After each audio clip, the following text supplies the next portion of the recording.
Hello student, good morning to all of you. आइए आज हम विज्ञान का पाठ 10 जिसका नाम है विद्युत धारा के प्रभाव, तो इसके बारे में हम लोग पढ़ रहे थे।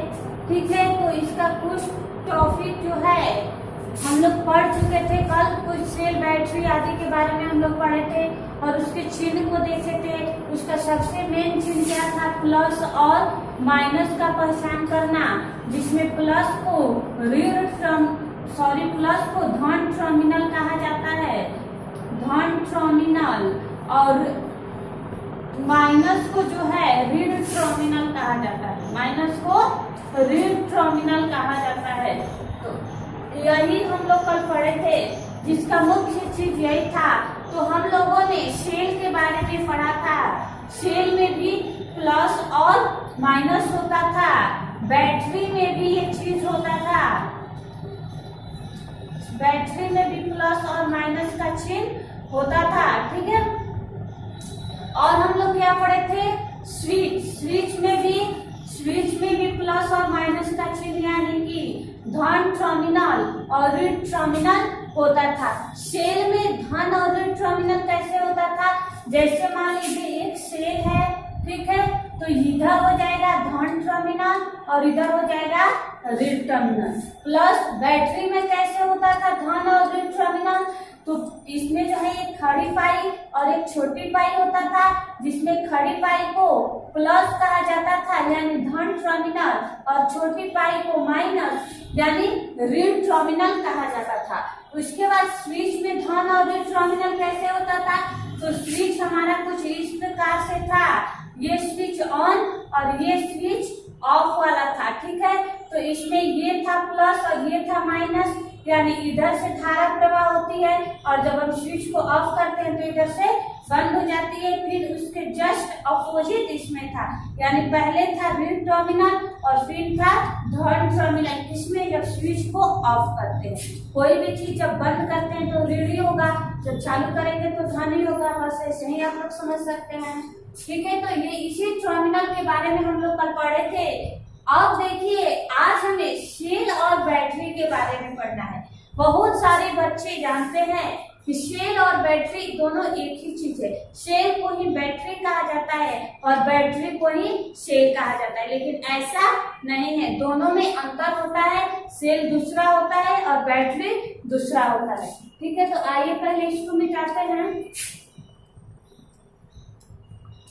लेकिन दोनों में टर्मिनल होता है। कल मैं आप लोगों को एक डिफिनेशन लिखवाई थी, दो या दो से अधिक सेलों के समूह को बैटरी कहा जाता है। सेल पहले का डिफिनेशन जानिए कि दो या दो से अधिक सेलों के समूह को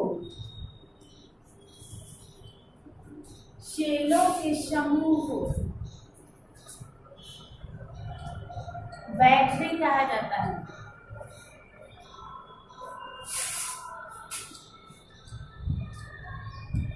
ठीक है, ये बात मैं आप लोग को बताई थी। दो या दो से अधिक, दो बैटरियां इधर हैं और दो बैटरियां इधर हैं।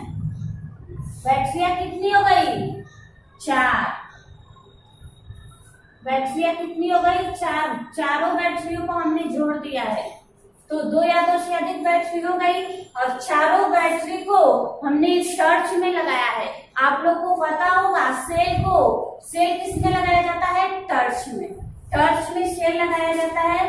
ठीक है, खिलौना, बच्चों के प्लास्टिक के कुछ खिलौने होते हैं, उसमें भी सेल का प्रयोग किया जाता है, सेल का, और टॉर्च में भी सेल का प्रयोग किया जाता है। ठीक है, रेडियो में सेल का प्रयोग किया जाता है, जो छोटा होता है। ठीक है, इन सारी चीजों में सेल का प्रयोग किया जाता है। ठीक है, उदाहरण के तौर पे आप लोग इसे मान लीजिए, एज फॉर एग्जाम्पल। ठीक है, तो सेल मतलब छोटा, सेल मतलब छोटा, जो छोटे उपकरण में उपयोग किया जाता है उसे सेल कहा जाता है, जिसकी संख्या दो या दो से अधिक होता है।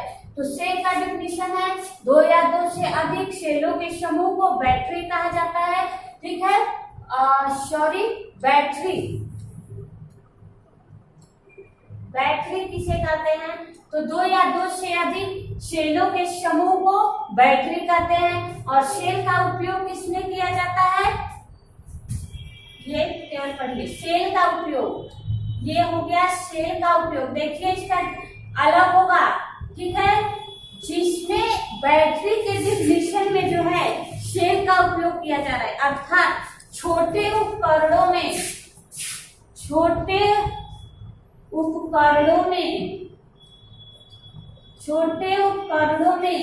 सेल का प्रयोग किया जाता है। छोटे उपकरणों में सेल का प्रयोग किया जाता है।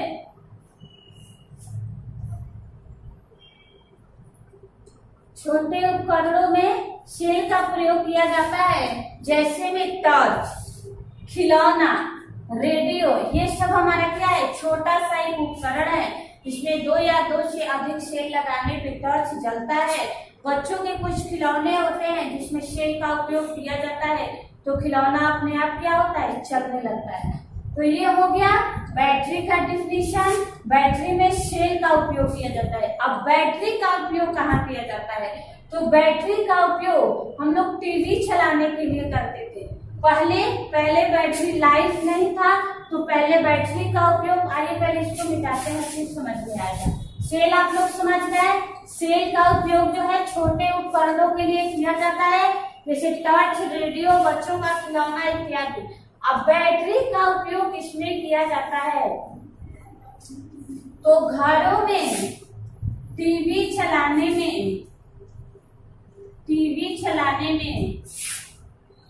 बैटरी का उपयोग किया जाता है। किसका? बैटरी का उपयोग किया जाता है। ट्रक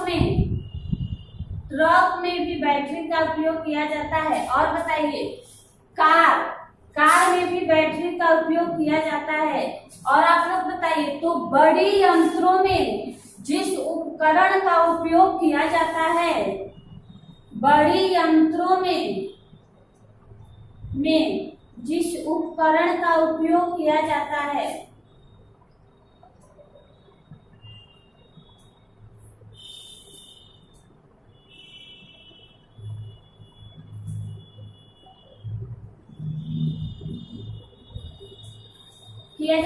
वो हमारा क्या है? बैटरी है। तो सेल छोटे उपकरणों में उपयोग किया जाता है और बैटरी का उपयोग बड़े उपकरणों में। आज के बाद आप लोग मत कहिएगा कि सेल और बैटरी दोनों एक ही है, दोनों एक ही नहीं है, दोनों अलग अलग है। तो समझ में आ गया। फिर आइए इसको हम लोग मिटाते हैं और अगला टॉपिक देखते हैं, सेल और बैटरी को छोड़ के।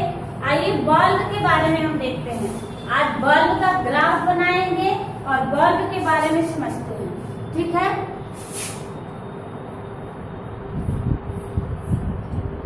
तो देखिए, बल्ब के बारे में कल मैं आप लोगों को बताई थी कि इसमें निष्क्रिय गैस भरा जाता है।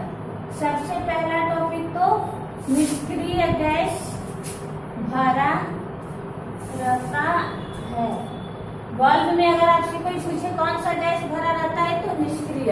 और इसमें एक तंतु यानी फिलामेंट तंतु होता है। बल्ब में जो है एक फिलामेंट तंतु होता है।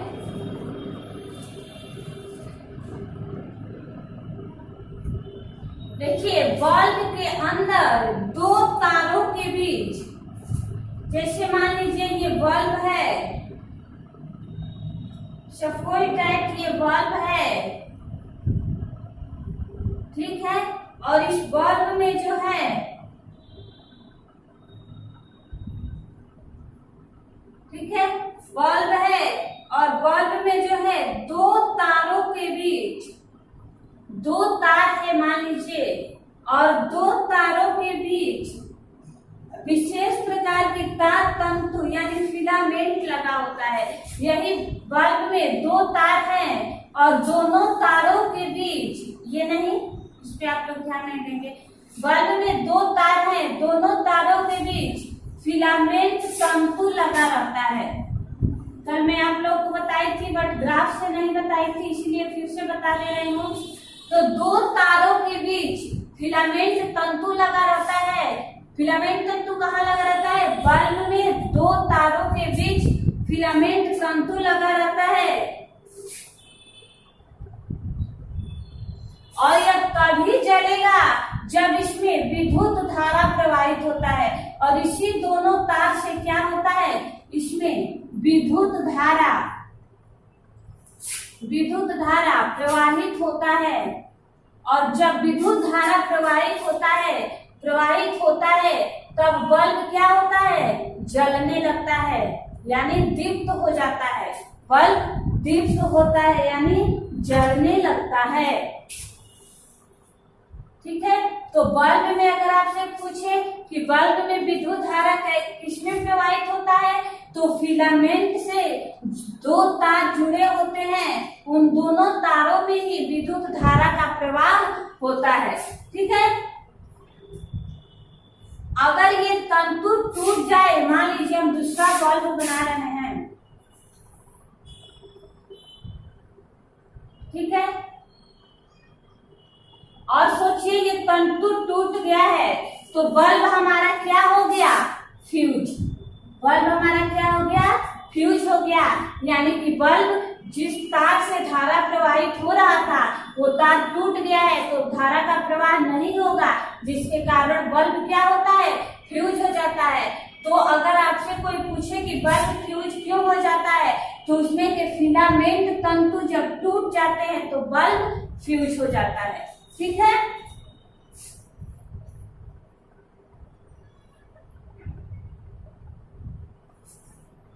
जब विद्युत धारा का प्रवाह ही टूट गया है तो बल्ब जलेगा ही नहीं, बल्ब क्या होगा? और तंतु टूट गया तो बल्ब फ्यूज हो जाएगा। उसके बाद देखिए एक दूसरा टॉपिक है विद्युत धारा का ऊष्मीय प्रभाव। इसको हम लोग कल पढ़ेंगे, लेकिन थोड़ा सा मैं आप लोग को समझा देती हूँ। पहले इसको मिटाते हैं।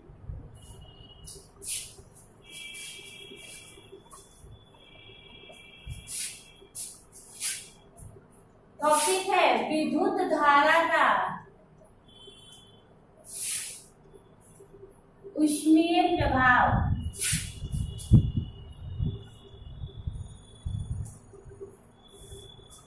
विद्युत धारा के बारे में मैं आप लोगों को बताई थी, अगर दो तार